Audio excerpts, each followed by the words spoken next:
Adam Jones was one of the artists that worked here from, I believe, the years 1989 to about 92.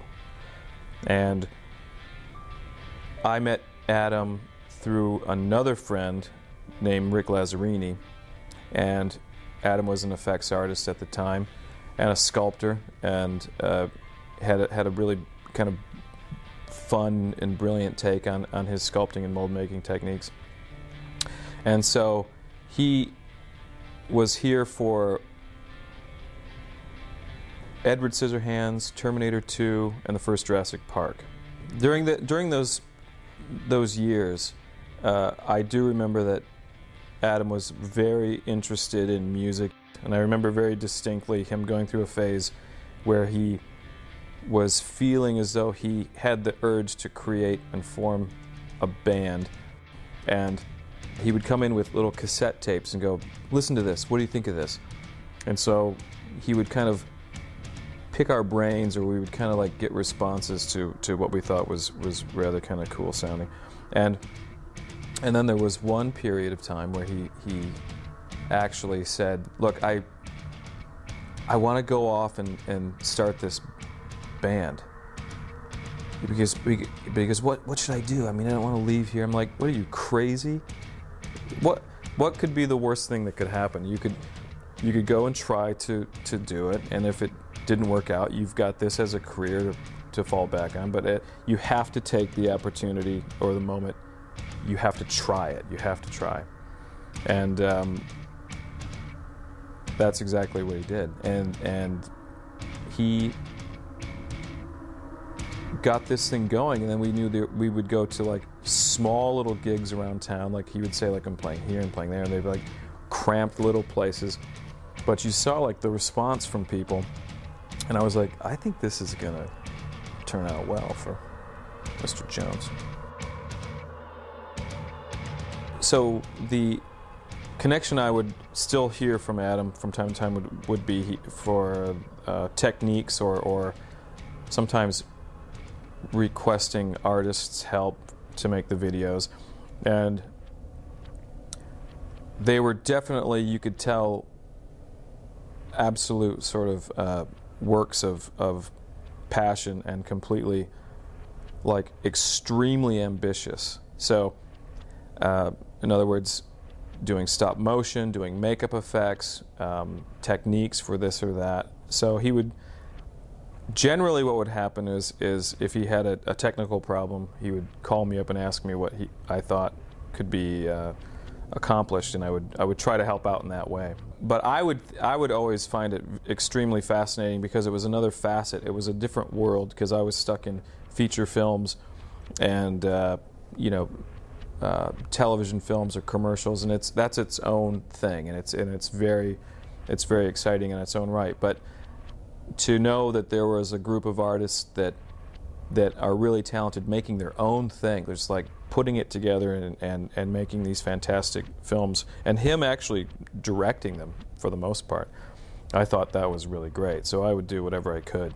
And I know a lot of artists that were here, and some of them that are still here, would do little side projects to help complete things, sculpt models, or make armature or set pieces, or help do makeups and things like that. And there were other people outside of here that do similar work, like I think Chet Zar is an effects guy as well, and he kind of really helped. I know he helped Tool a lot,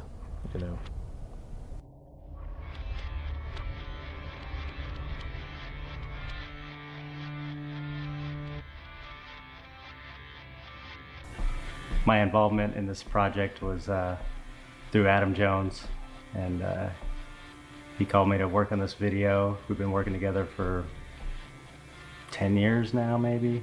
It's back on Stinkfist, I think, was the first time we worked together. And I came in and just helped out doing a small effect, and then I headed up the makeup effects crews for the following, I think, 3 or 4 videos. It's been a long time, but I always enjoy working on these videos, enjoy working with Adam, because it's fun, it's creatively fulfilling, and I don't get that too much working on other productions, they usually suck.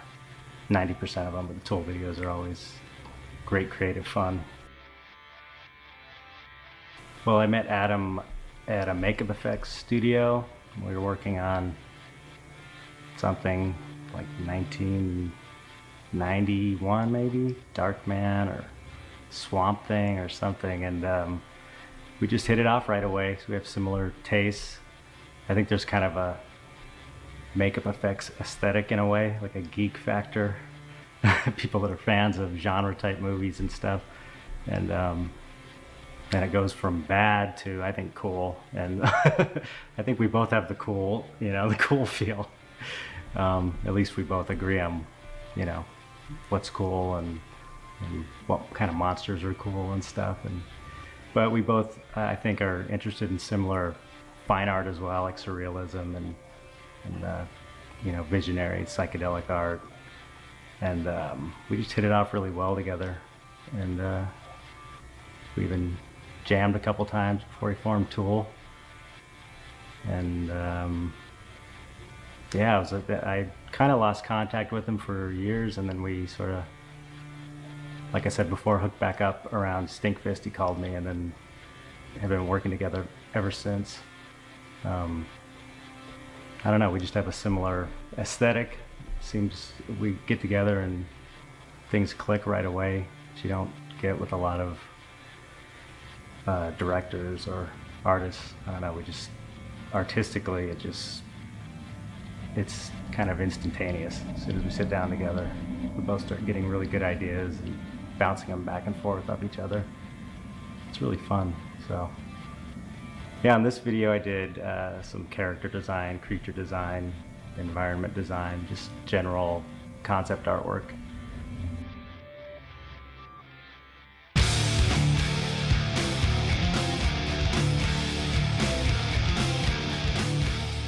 I met Adam and Camilla at an art exhibition in Santa Monica back in 1999, and Adam was interested in my artwork, and I love the music of Tool, and Adam suggested the possibility of working together on the Lateralis art. And since it was so in alignment with the anatomical kind of approach that I have to the artwork, it was just a perfect, marriage of ideas.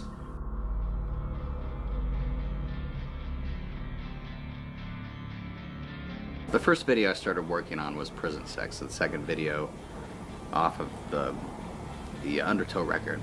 And I took on quite a bit of work, quite a bit of the art on that video, but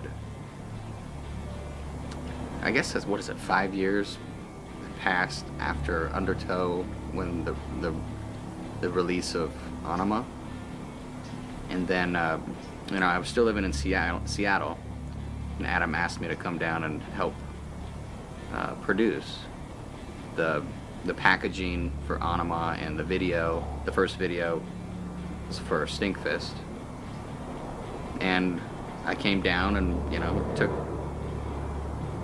probably like 6 months to finish, but the progression and the ideas and the collaborative effort between this confederacy of artists that we assembled really kind of set a precedent for the videos to come, all the way up to Vicarious. Actually, we use a lot of the same team, a lot of the same people, and I share the producing with my partner Robin.